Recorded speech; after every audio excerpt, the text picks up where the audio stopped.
How's it going, everyone? Welcome to Let's Get Stringing. Just got done watching the 2023 US Open Men's Championship. Novak Djokovic beat Daniil Medvedev in straight sets. He has become the youngest person to win the US Open Men's Championship at age 33. So congratulations to Novak Djokovic. So today I'm stringing a Prince Tour 100T racket. This is as a smaller size. I put in, replaced the overgrip on it already. String pattern is 16 by 18. It has one less cross string than your normal regular pattern.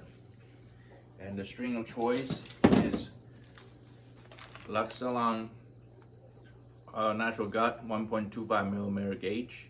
So I'll be showing you how to string this natural gut. I've already cut the 40-foot section in half already. Half of it for the mains and the other half for the crosses. So let's get stringing.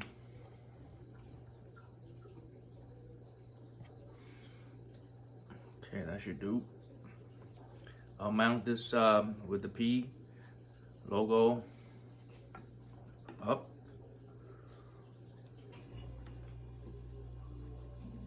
Novak Djokovic is the GOAT. Officially is the GOAT.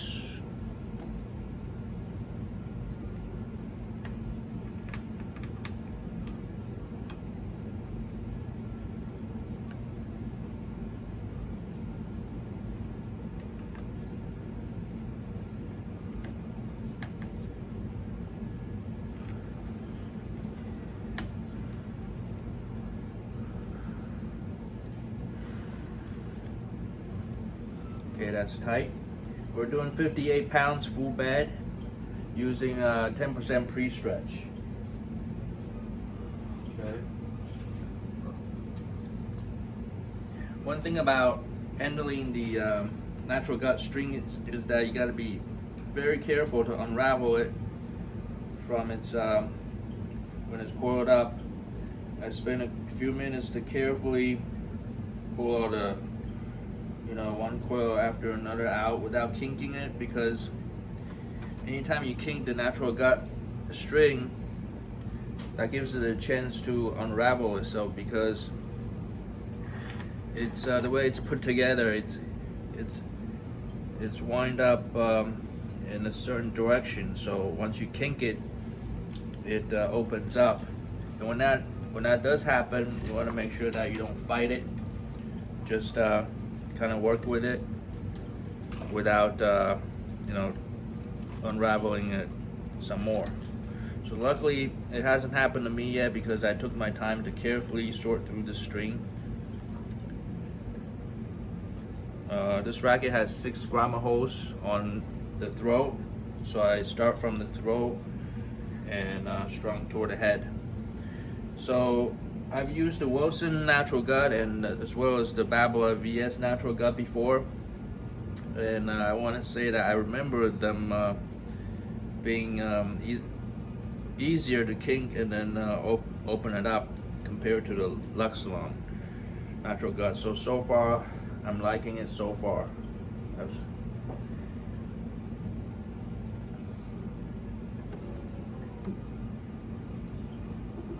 I got this pack off of Amazon for 44 bucks. Pretty good price.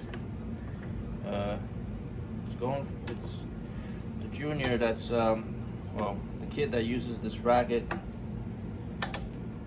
Her elbow hurts from using the regular synthetic gut. So at her coach's advice, she's going with the natural gut. I think it's a good decision.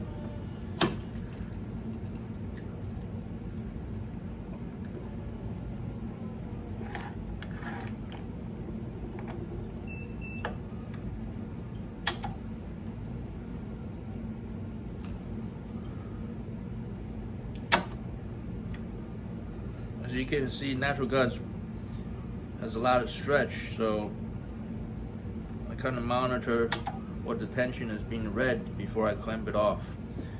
I don't know if other more expensive stringers do this, but this Pros Pro Tomcat tension head does this. And you can tell what the actual, real-time tension is. I really like it because it helps you achieve as close to reference tension as possible.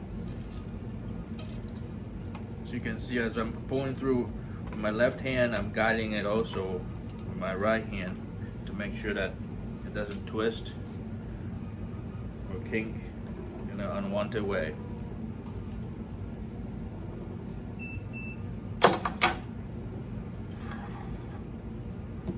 I'm watching to see when the fluctuation stops.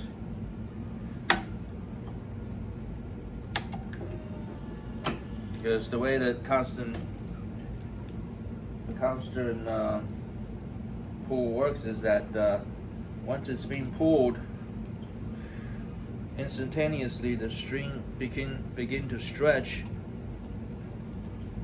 and that brings the tension down as being read by the tension head.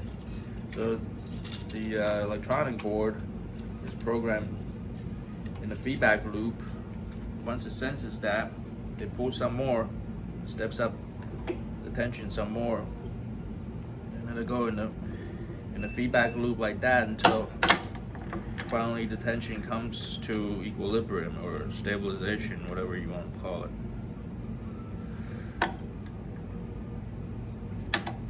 There are stringers out there that tends to clamp off as soon as possible without monitoring what the actual tension is. I mean, especially the tournament stringers, they like to get each racket done in under 20 minutes. There's no possible way they can take their time to do that. But I'm a home stringer, so and I don't string for tournaments, so that's not something I'm concerned of. My concern is more quality over quantity.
So we'll finish 3 mains on each side and switch back and forth like that.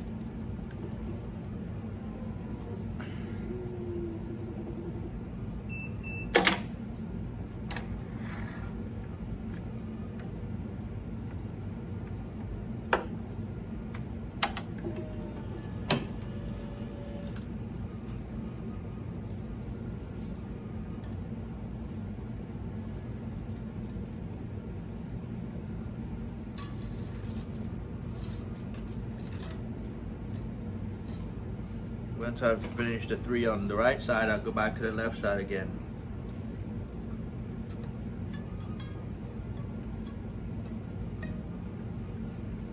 So currently, the string has so much tension versus the left.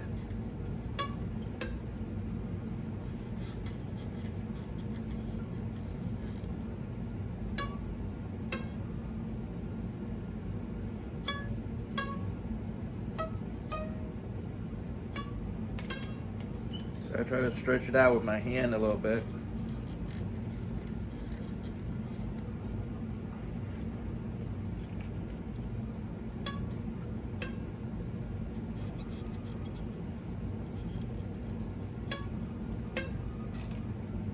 Okay, that's better.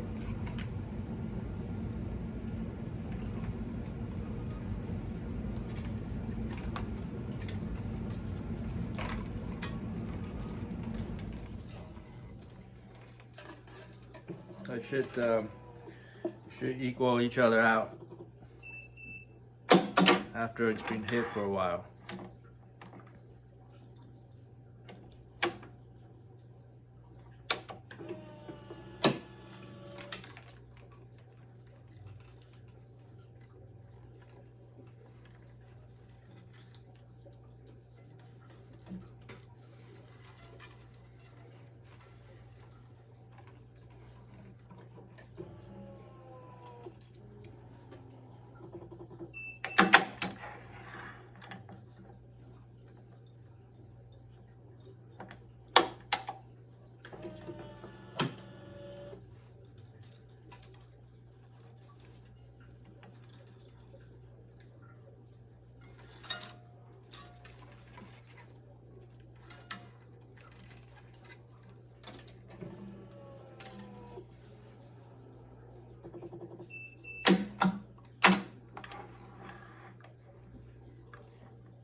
Some stringers charge more to string natural gut.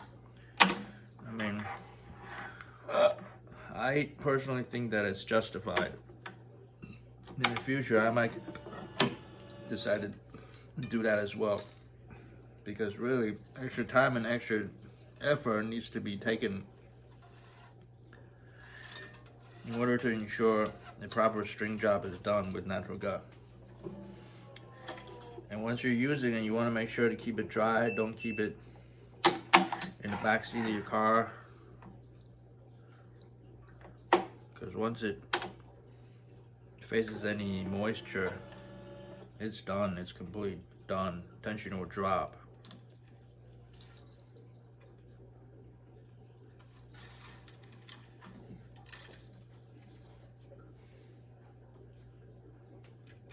If it's properly maintained, it should last longer than your regular multi-filament or synthetic gut.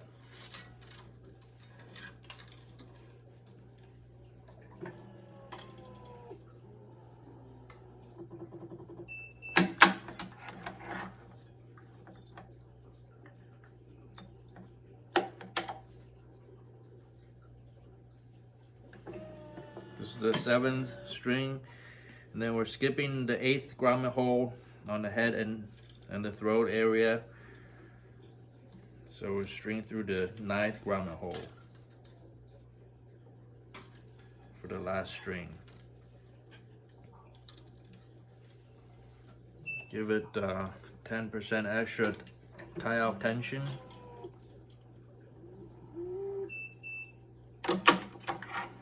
Instead of 58 pounds, it's pulling at 64.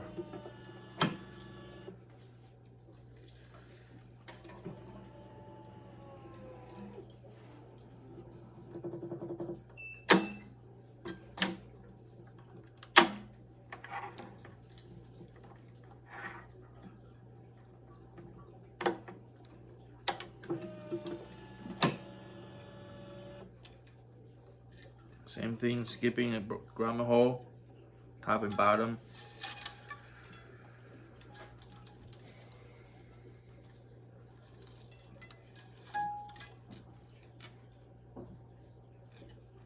It's the last string, so add another 10% tie-off knot tension.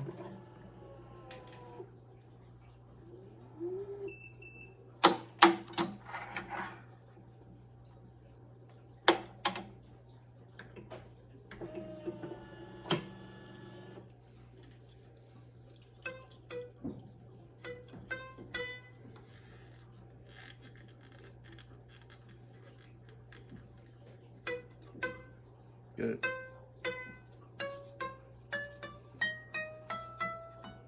Very good.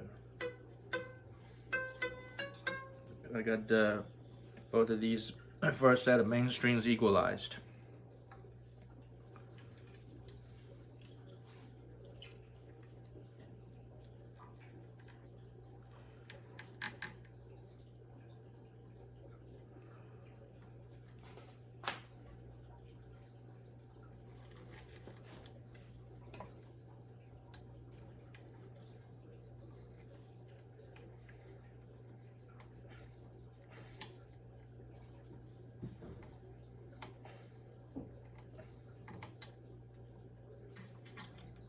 Here we go, finally.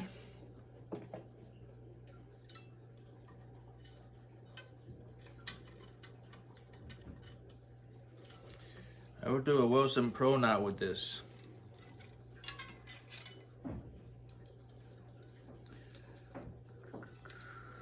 The grommet hole is not that big, so the Wilson Pro knot should suffice. Those of you that wonder why we need to add the extra tension for the tie off, because from here, the end of the clamp to here, the string is loose. Therefore, that's why we compensate by adding the 10%.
Very good.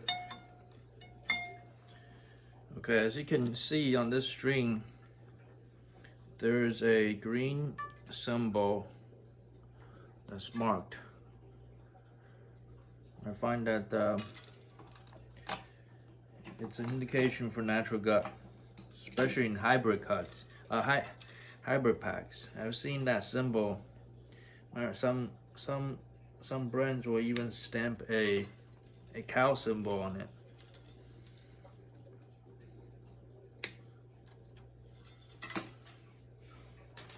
Okay, we're done with the mains.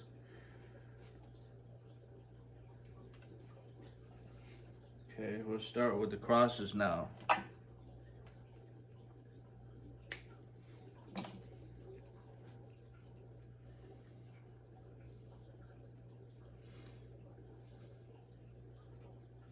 I'm surprised to see that this racquet hasn't been strung much, because most of the grommet holes are in pristine shape.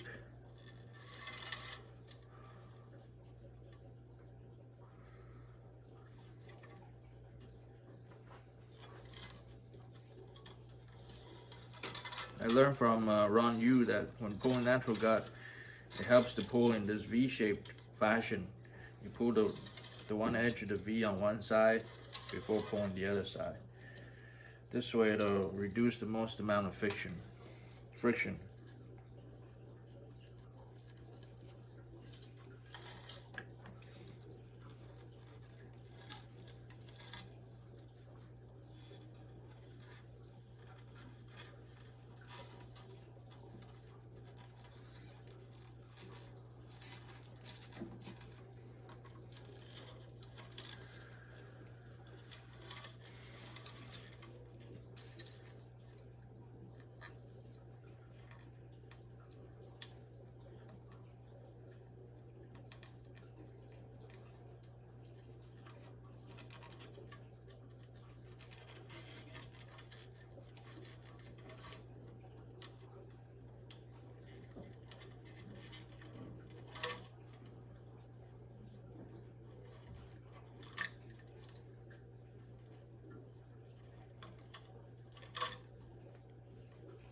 I put a starting clamp on my first string.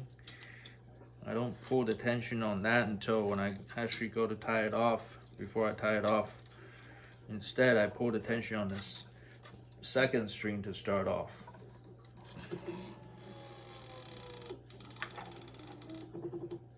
I tighten up my machine clamps a little bit on both sides, and I've already noticed a problem. I did not weave the last two strings correctly. Okay, looks like the third and the second are fine, but the first string is not. So that's why I'm trying to loosen up a little bit.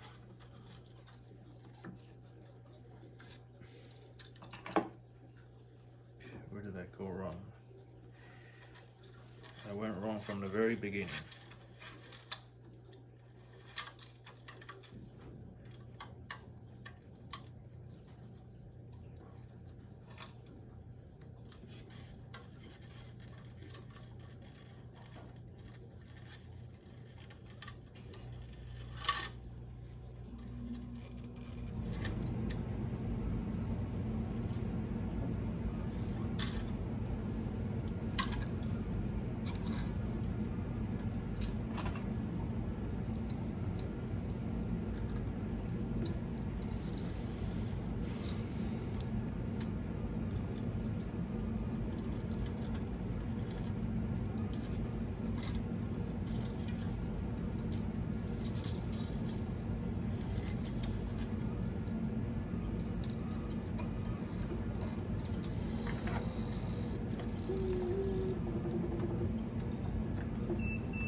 I've explained before about why I start off my process this way. It's to reduce the total amount of wear between the two strings. As you can see, by starting this way, 3, 2, 1, as opposed to starting from the first string, I've avoided weaving this remaining section of the string through the first 3 grommet holes. So that reduces the wear on this remaining section.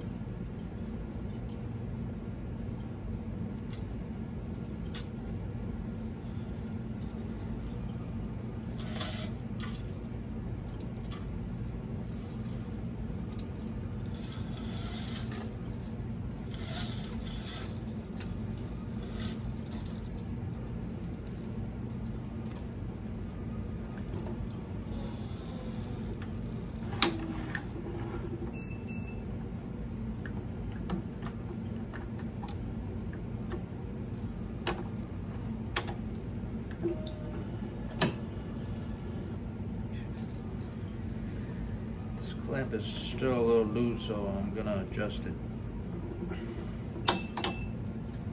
Seeing some slippage.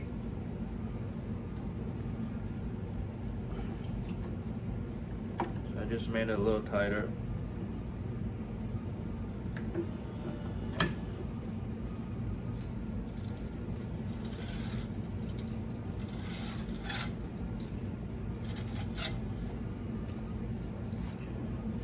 I'm estimating that I'm gonna have so much left over on this cross string because it has 18 crosses instead of 19, so I'm actually going to cut out, get rid of this much for now, and I won't be surprised that I will still have to cut out some more later. This will reduce the amount of total string that you have to weave through each, on top of each main string and grommet hole. Just extra wear that you can reduce.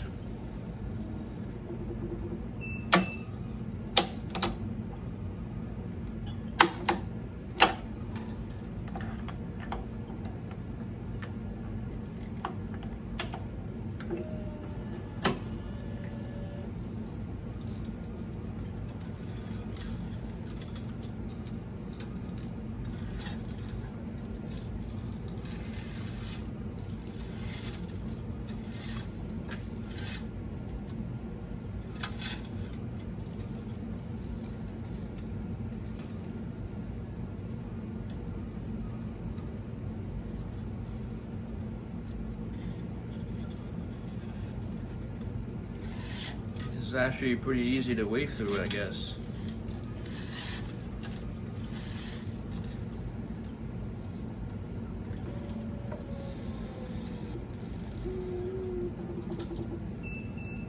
What's going on with this?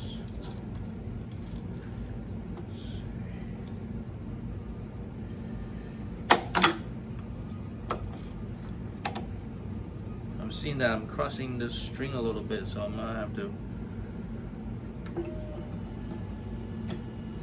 loosen up my machine clamp.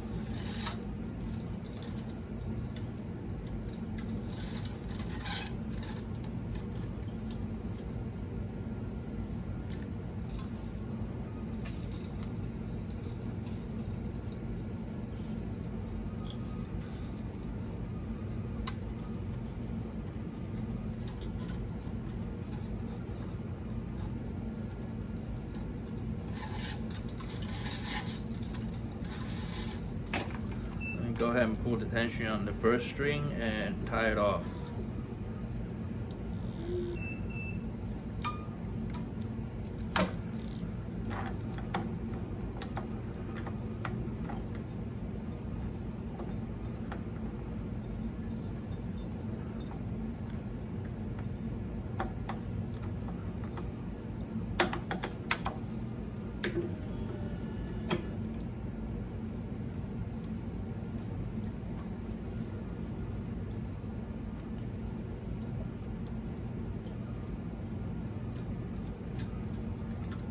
Far away. This one. That one doesn't work either.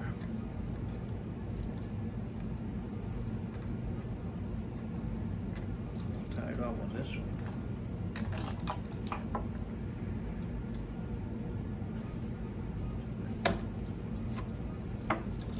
This way, it's right next door, so it'll reduce the most amount of tension loss by using this one.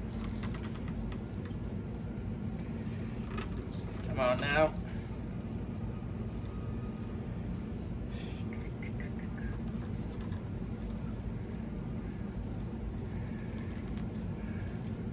Natural gut, come on, natural gut.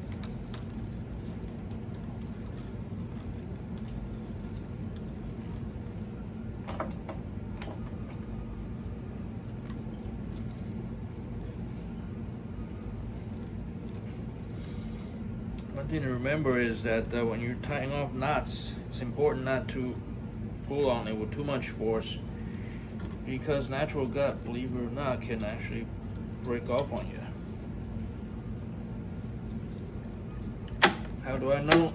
I've actually had it happen to me before.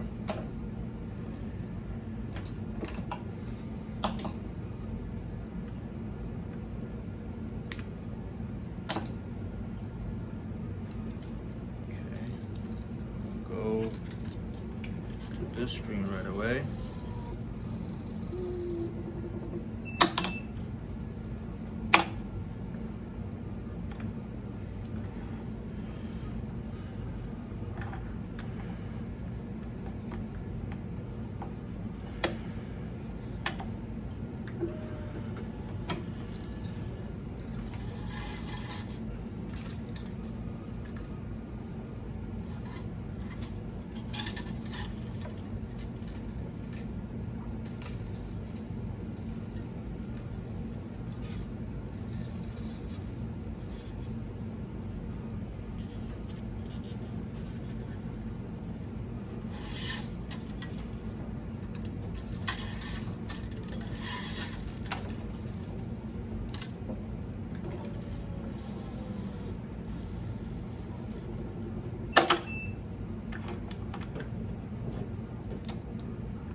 amount of drawback that you saw is not because my clamp bases are out of calibration.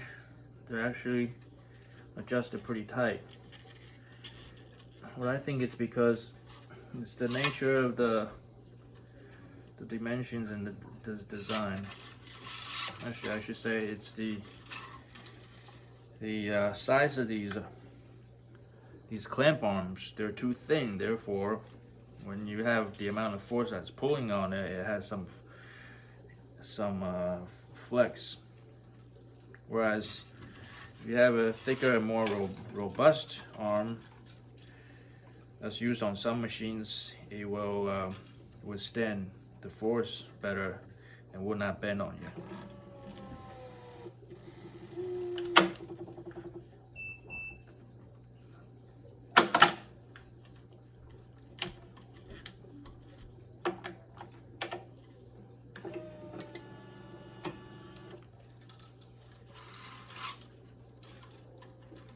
I mean, it could be the internal components too that's allowing for the bend.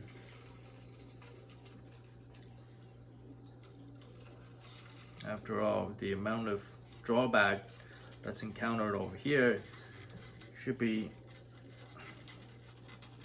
pulled back out by the time you go to pull the next string.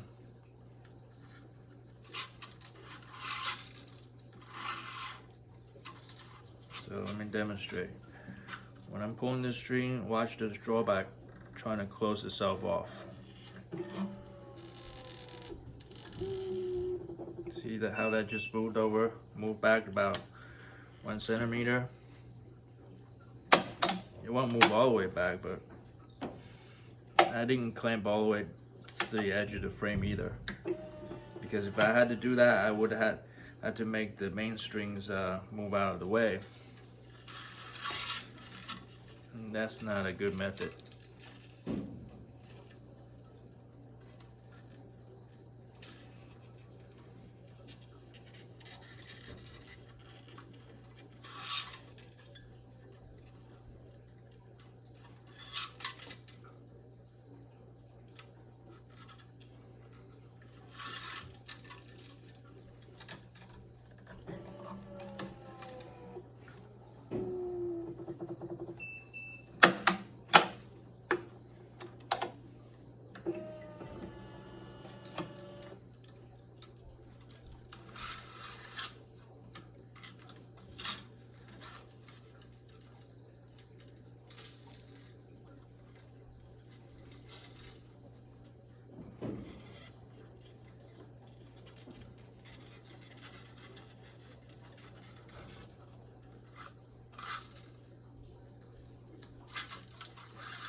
Okay, we got total of 3 crosses left, so let's measure the length needed. 1, 2, 3, plus just enough to go over the tension head, so we don't have to cut anymore. If anything, just like about 3 inches extra.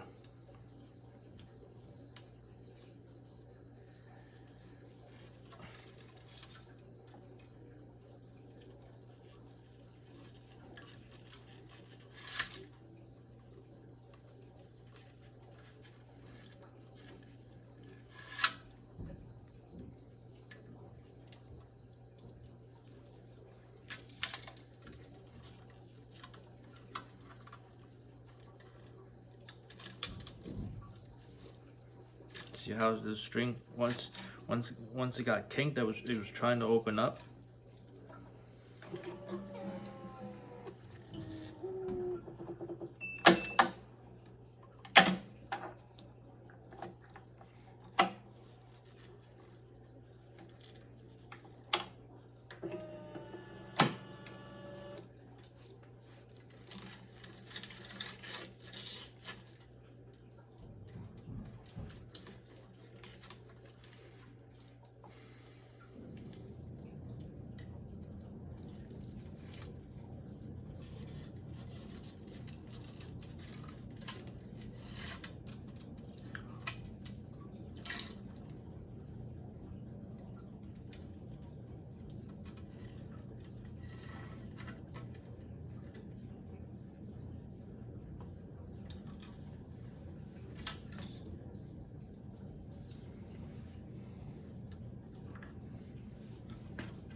Oops.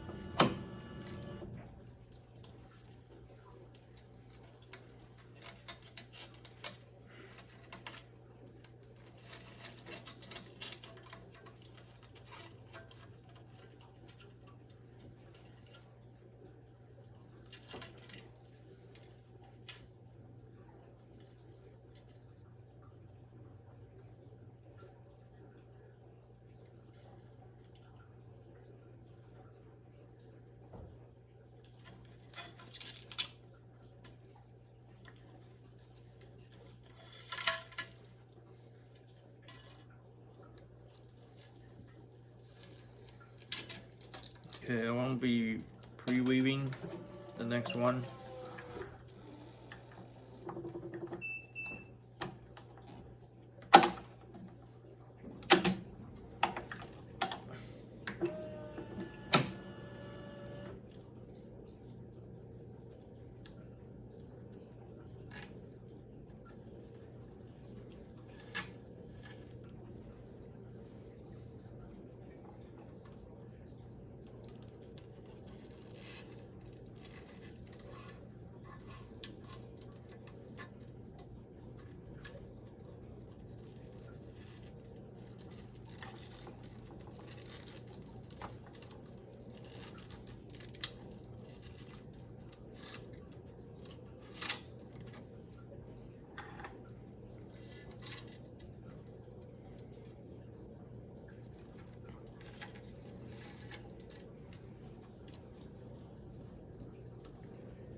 Okay, let me inspect for all the weaves, for any mistakes.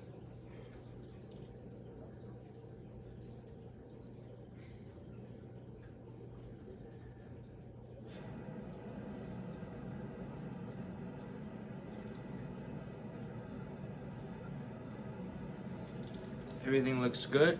I'm going to pull the last string and then get it tied off.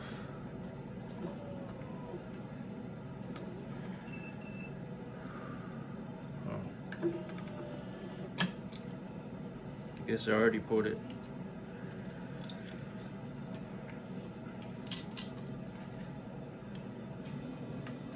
Just want to make sure that this last string sits parallel above the existing string that's on there without crossing over on top of it.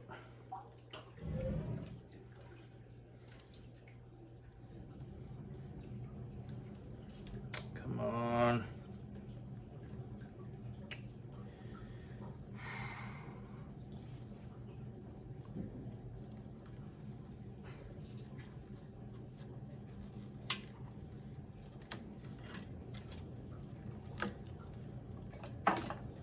See how loose that is? That's why you give it the extra 10%.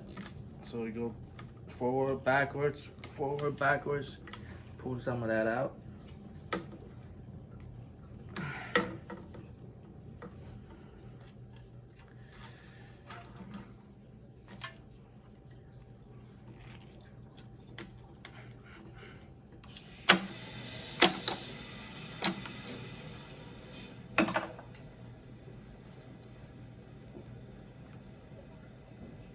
And we're done with this portion of the natural gut stringing.